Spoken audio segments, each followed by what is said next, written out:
वालेकुम अस्सलाम। अब जो जुबली हिल्स बाई इलेक्शंस है, जी, सब इलेक्शंस में ये सीट तो ये कहें कि आप ये बीआरएस की सीट है जी। कि गोपीनाथ साहब के जाने के बाद फिर आज बाई इलेक्शंस का मौका है। अनफॉर्चुनेट है। तो आप बताइए कि क्या ये सीट बीआरएस को जो पहले थी अभी भी फिर बीआरएस उसको रिटेन कर लेगी? इंशाअल्लाह ताला, क्योंकि मैं करीब 1 डेढ़ महीने से जो है जुबली हिल्स कॉन्स्टिट्यूंसी घूम रहा हूँ। जैसे कि शेखपेट, एरागड्डा, बोराबंडा, यूसुफगुड़ा, रहमत नगर और हमारे सोमाजीगुड़ा, और जो है काफ़ी ख़ासकर मुझे यूसुफगुड़े की ज़िम्मेदारी दी गई है। अच्छा। तो मैं जो देख रहा हूँ, काफ़ी लोगों में जोश है और नाराज़गी भी बहुत है।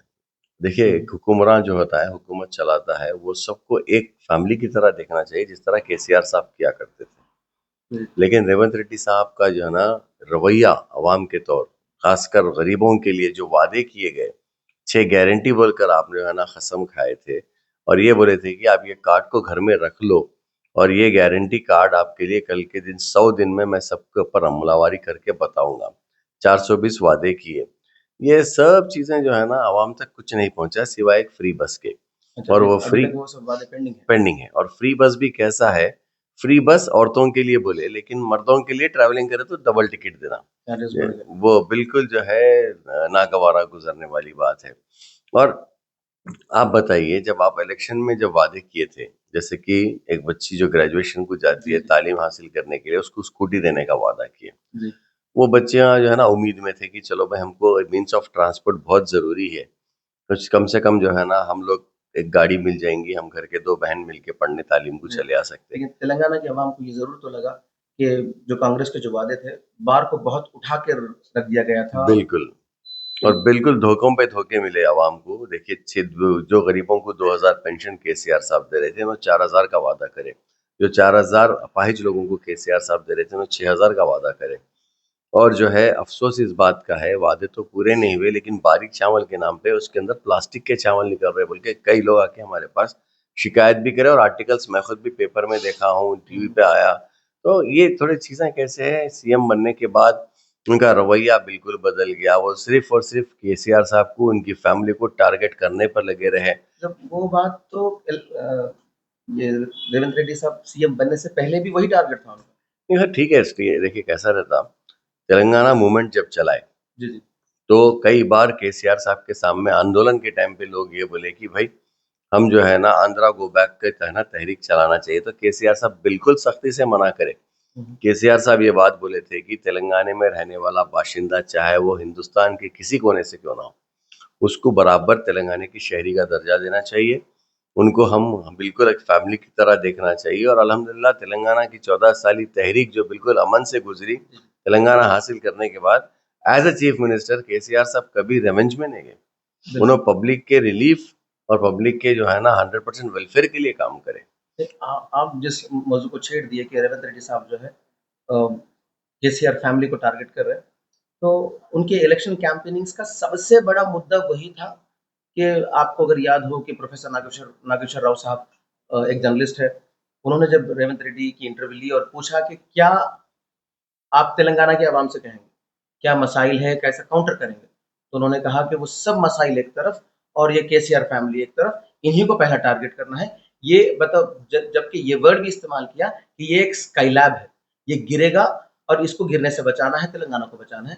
ये उनका काउंटर था। देखिए, उनका काउंटर उनकी जगह था, क्योंकि वो रेवंज रेड्डी बन गए थे। अच्छा। उनका मतलब रेवंत रेड्डी बन के आवाम को खुश करने का नहीं था, वो रेवंज रेड्डी बन के केसीआर साहब की फैमिली के खिलाफ रेवेंज लेने का उनका मकसद था। चलिए, मान लिया कि वो इलेक्शन में झूठे वादे करके जीत भी गए।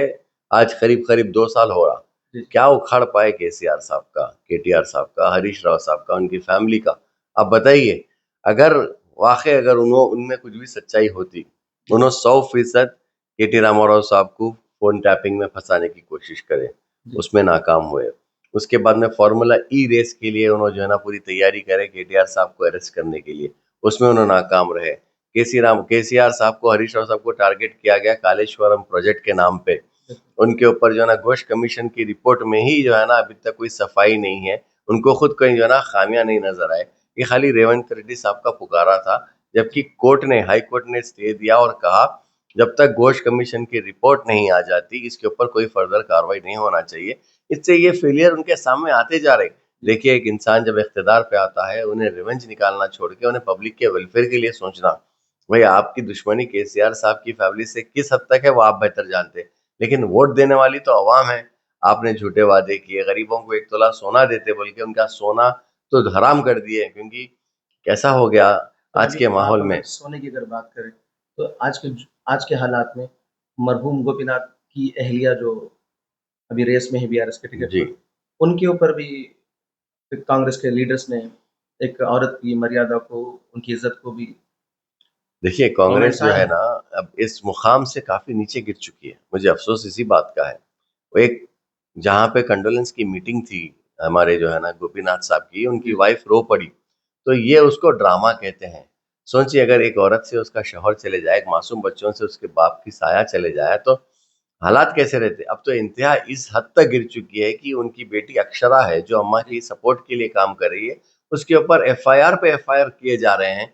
ये बहुत ही अफसोस है। और साथ ही साथ एक औरत होते हुए जी, आज एक चीफ मिनिस्टर 15 मिनट उनकी तमाम कैबिनेट मिनिस्ट्री, उनके एमएलए, उनके चेयरमैन, उनके कॉरपोरेशन के चेयरमैन, तमाम लोग एक औरत को हराने के लिए पूरी एड़ी चोटी का जोर लगाए, और साथ में दूसरे पॉलिटिकल पार्टीज को भी शामिल कर लिए मदद करने के लिए, लेकिन आज भी अवाम एक तरफ बीआरएस के एक साथ एक है। मौका ये भी रहा, असेंबली में रेवंत रेड्डी का बयान था कि ये जो औरतें बीआरएस की जानिब जो बैठी हैं, वो बीआरएस को डुबाई हैं। ये तो औरतों को लेकर फिर केटीआर साहब का एक स्ट्रॉन्ग स्टेटमेंट भी आया था कि आज एक औरतों बात के खिलाफ। बताता हूँ मैं आपको। जी, जी, आज मुझे कॉरपोरेशन में यानी ग्रेटर हैदराबाद में जितने कॉरपोरेटर्स बने, जी, वो किसकी बदौलत है?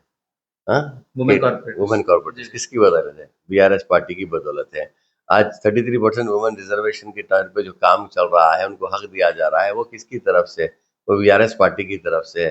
कांग्रेस में ये लोग जब भी इख्तिदार में आए, सिर्फ इख्तिदार के भूखे रहे, उल्टे सीधे बातें करते रहे, और बस अपनी जो है ना 5 साल वफ़ा ऐसी गुजारते रहे। आज देखिए आप, मुसलमानों को 4,000 करोड़ का वादा किए, उसमें से 800 करोड़ भी बराबर खर्चा नहीं करे, सब प्लान का वादा करे।